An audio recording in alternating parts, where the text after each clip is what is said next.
Is your snoring keeping you or your partner up all night?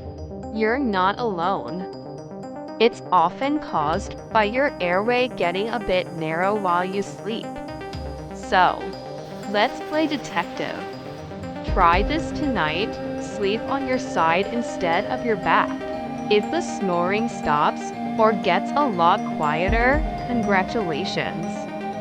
Side sleeping is your new best friend.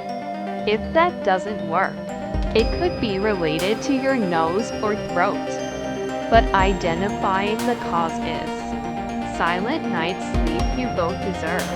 Give it a try and let me know how it goes. For more tips on better sleep, make sure to subscribe.